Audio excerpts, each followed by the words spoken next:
মাত্র 1 বছর 10 মাস বয়সেই অনেক কিছুই তার মুখস্থ।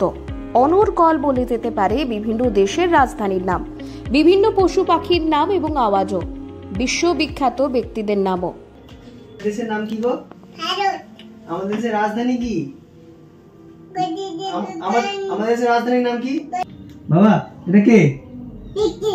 হ্যাঁ এটা কে? বুদ্ধ। হ্যাঁ এটা কে? সোনাক। হ্যাঁ এটা কে? দ্রৌপদী কি? এটা কে? কি ঠাকুর? এটা কি ঠাকুর? শিব। হ্যাঁ এটা কি ঠাকুর? ভালো করে বলো। এটা কি ঠাকুর? মাকালি। হ্যাঁ এটা কি ঠাকুর? গণেশ। এটা কি গো? নারায়ণ। হ্যাঁ ওখানে বলো কাকা ওটা কে? বলে দাও। হ্যাঁ এটা কে? দেখো দেখো দেখো কে এটা কে? হ্যাঁ নেতাজি। এটা কে? এটা কে বলে দাও। এটা কে? এটা কে? এটা কে? এটা হ্যাঁ এটা কে বাবা? এটা কে দেখো তো? এটা কে? কে এটা?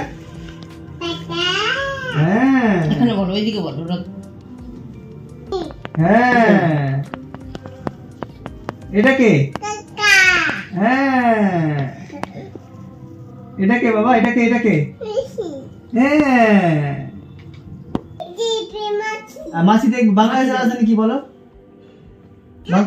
হ্যাঁ আর চীনের রাজধানী কি? হ্যাঁ ভুটানের রাজধানী কি? আচ্ছা ভুটানের রাজধানী কি? ভুটানের রাজধানী থিম্পু। আচ্ছা আর সিরিয়ার রাজধানী কি? সিরিয়ার রাজধানী কি? সিরিয়ার রাজধানী সিরিয়ার রাজধানী বলো বলো সিরিয়ার রাজধানী কি? বলো বলো বলো। এমন প্রতিভার সম্মানও পেয়েছে সে ছোট্ট সয়েন্দ্রী চট্টরাজের নাম উঠেছে এবছর ইন্ডিয়া বুক অফ রেকর্ড। মেয়ের এই সাফল্যে আনন্দে ভাসছেন বাবা মা। পুরাতন মালদা ব্লকের শাহাপুর অঞ্চলের বাগানপাড়া এলাকায় সয়েন্দ্রীর বাড়ি। বাবা সন্দীপন চট্টরাজ পেশায় প্রাইমারি স্কুল শিক্ষক, মা পায়েল ভাদুরী পেশায় সরকারি স্বাস্থ্যকর্মী।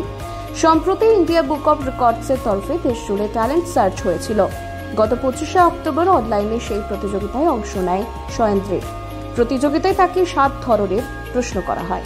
তার মধ্যে ছিল বিভিন্ন দেশের রাজধানীর নাম, বিভিন্ন পশু পাখির নাম এবং তার আওয়াজ করা। ছবি দেখে বিখ্যাত ব্যক্তিদের নাম বলা, এছাড়াও বিশ্বের 3টি বিখ্যাত কোম্পানির মালিকের নাম সহ ইত্যাদি। প্রায় প্রতিটিরই সঠিক উত্তর দেয় সয়েন্দ্রী।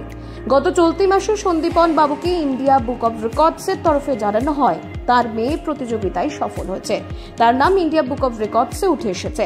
ইতিমধ্যেই পার্সেলের মাধ্যমে নিজের পুরস্কারও পেয়ে গিয়েছে ছোট্ট সয়েন্দ্রী। প্রথমে বিভিন্ন প্রশ্ন ও তার উত্তর দানের ভিডিও ছবি দিয়ে মেয়ের নাম ইন্ডিয়া বুক অফ রেকর্ডসে পাঠায়। আমি প্রথমে ওকে খেলার ছলে শেখাতাম, মোবাইল দেখিয়ে, মোবাইলে ছবি দেখিয়ে, বিভিন্ন বইয়ে ছবি দেখিয়ে শেখাতাম যে মানুষজন চিনতে পারছে কিনা। তারপর দেখছি ওগুলো পারছে, খুব তাড়াতাড়ি ধরে নিচ্ছে। তারপর আস্তে আস্তে দেশের রাজধানী, রাষ্ট্রপ্রধানের নাম, বিভিন্ন কোম্পানি ওনারের নাম, পশু পাখি, বিভিন্ন ধরনের ছোটো ছোটো কবিতা, এগুলো আমি ওকে আস্তে আস্তে শেখাতে লাগলাম। তো ও দেখি খুব তাড়াতাড়ি শিখে ধরে নেয়। তো আমি খেলার ছলে শেখাতাম। তো আমি মাঝে মাঝে 1-2টো ছবি ইউটিউব ফেসবুকে দিয়েছি। সেখান থেকে আমার একটা দাদা দেখেছে, দেখে বলেছে তোর মেয়ে তো এগুলো পারছে, তো তুই ইন্ডিয়া বুক অফ রেকর্ডসে অ্যাপ্লাই কেন করছিস না? আমি বললাম যে আমি তো নিয়মটা জানি না।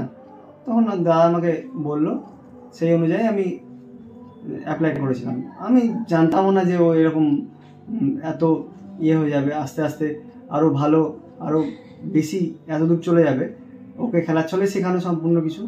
আজকালকার যুগে বাচ্চারা যে সময় কথা বলতে শিখে, সে সময় ও এতটা ভালো শিখে গেছে, আমার কাছে ওটা গর্বের ব্যাপার। আমি এখন বুঝতে পারছি, প্রথমে তো আমি বুঝতে পারিনি, আমি খেলার ছলে শেখাতাম সব কিছু। আমরা তো ভাবতেই পারিনি ওকে, আমরা বাড়িতে ওর মা বাবা দুজনেই চলে যায়, আর আমার কাছেই বেশি থাকে। আমার কাছ থেকেই যা কিছু হয়তো একটু শিখে, ওর বাবা যেগুলো শেখায় সেগুলো আমি একটু 2-1বার বলি, সেগুলো সব স্মরণ শক্তিটা ভীষণ ওর। এটা থেকে বুঝতে পারছি যে ও হয়তো একটা কিছু হতে পারে, এইরকম মনোভাব আমাদের। ওই ভিডিও দেখে সংশ্লিষ্ট কর্তৃপক্ষ খুশি হয়। এরপর তারা আবারও মেয়ের পরীক্ষা নেয়। ও কি করতে পারে তা জানতে ফের পরীক্ষা নেওয়া হয়।